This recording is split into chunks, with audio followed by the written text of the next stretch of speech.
What type of startup usually succeeds? The first two startups I invested in had great technology, yet they failed.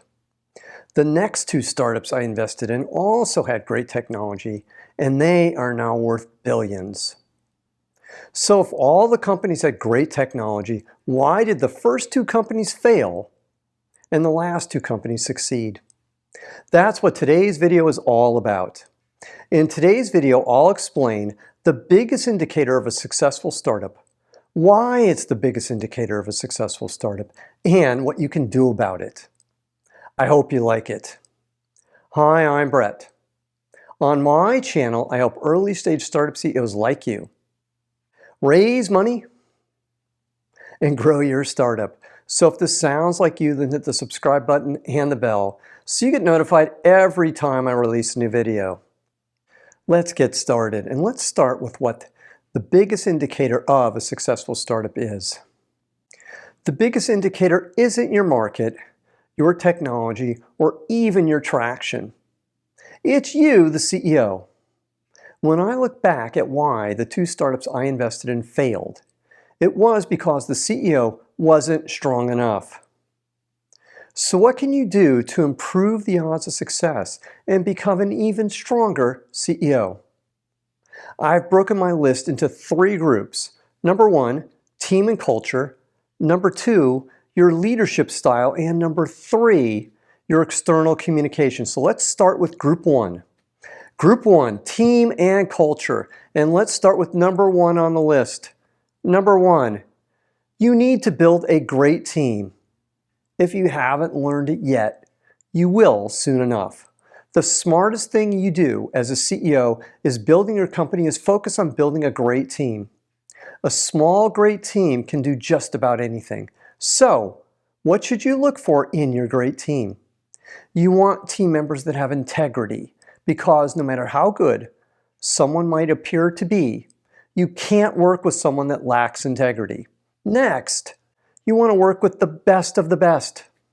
Lowering your standards when it comes to hiring will get you killed.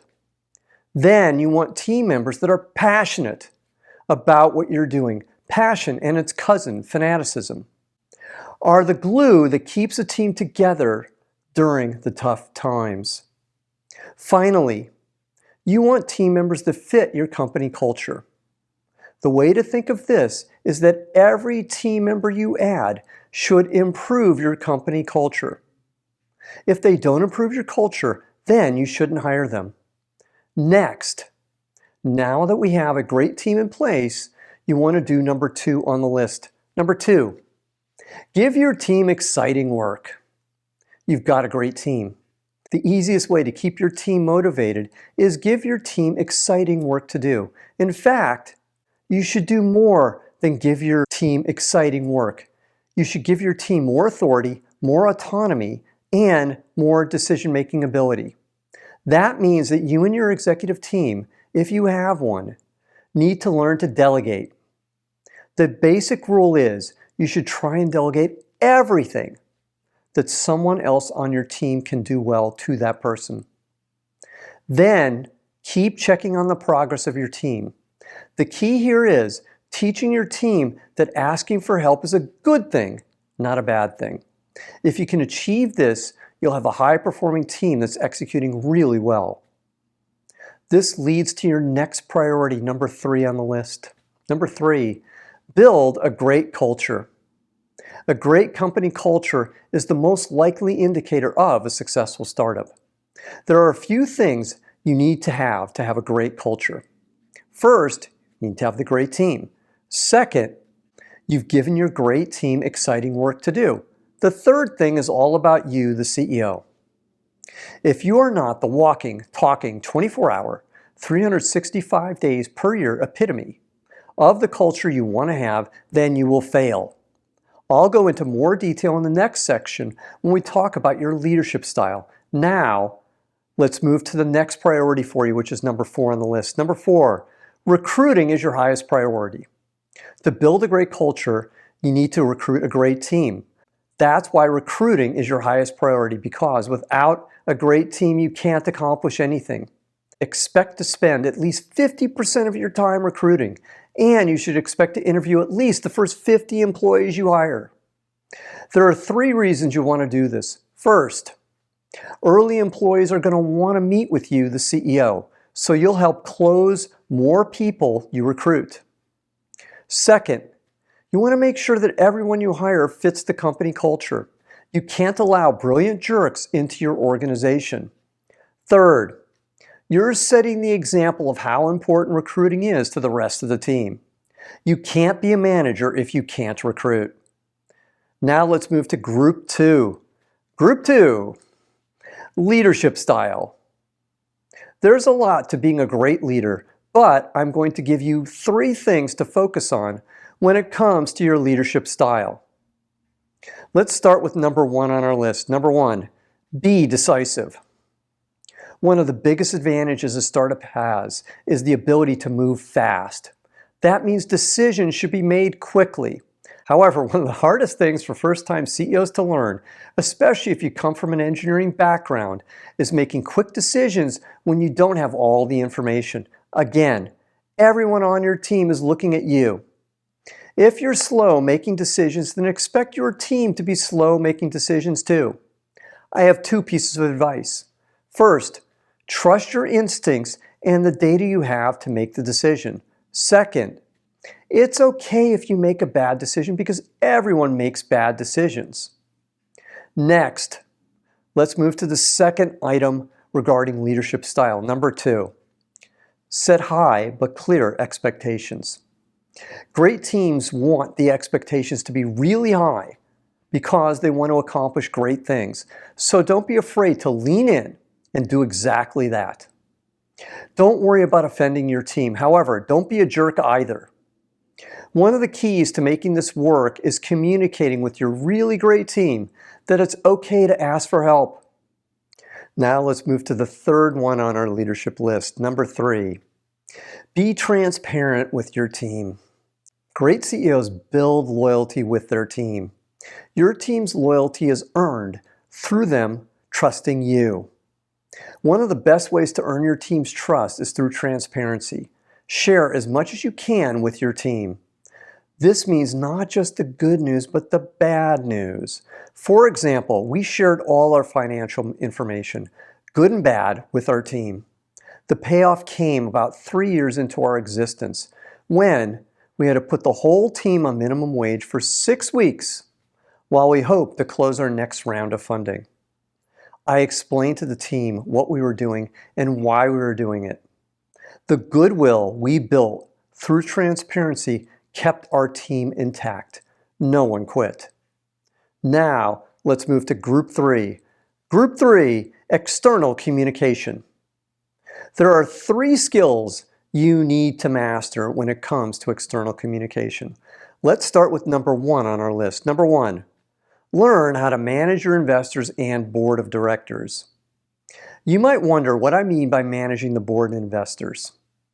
There are 2 skills you need to master here. First, you need to over-communicate with your investors and board members. The way you do this is having regular one-on-one meetings with each board member and major investor. In this meeting, you inform them of the major news, good and bad, that's happened. I remember telling one of my new investors, Tucker, my thought process, and he laughed and said, "That sounds like a great survival strategy," and Tucker was right. This leads to the second skill. You want to get ahead of the story by telling investors about any bad news, like you missing your numbers, before getting in a group setting. That's why you have the one-on-one meetings. Then tell the investor or board member what your plan is and how you're going to solve it. Now let's move to skill number 2. Number 2, learn how to sell. The first time I interviewed to be a CEO, the recruiter said, startup CEOs need to recruit, and sell. The recruiter was right. I've already covered the importance of recruiting in the first part of today's video. Selling is equally important. Here's why. It doesn't matter if you've never been in front of customers before. No matter what your background is, you will be the most effective salesperson your company has, full stop, for the life of your company. Think of sales like exercising a muscle. The more you do it, the stronger you will get. Finally, remember, customers love meeting with the CEO. Now, let's move to the third skill you need to master. Number 3, learn how to raise money.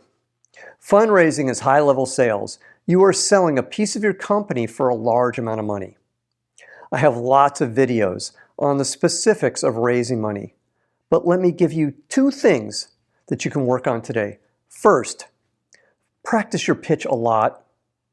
Steve Jobs would practice a 1-hour keynote address 100 times. That's how you get good.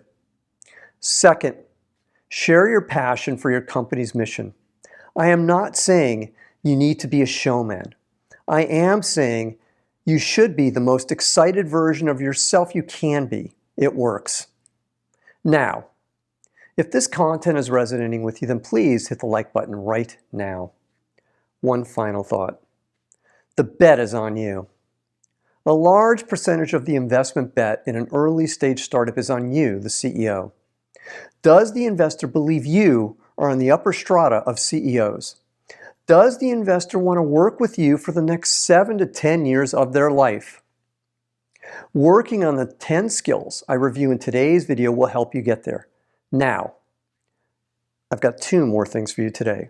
First, are you looking for CEO advice that you can trust? That's why I started Zero to Pitch Gold. I've been a startup CEO, and I know how important it was that I had someone I could turn to that I could trust.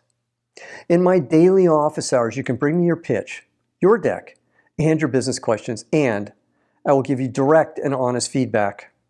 Scan the QR code to join. Second, if you want help right now fixing your pitch, then just watch this free 20-minute training. All you need to do is scan the QR code over my left shoulder.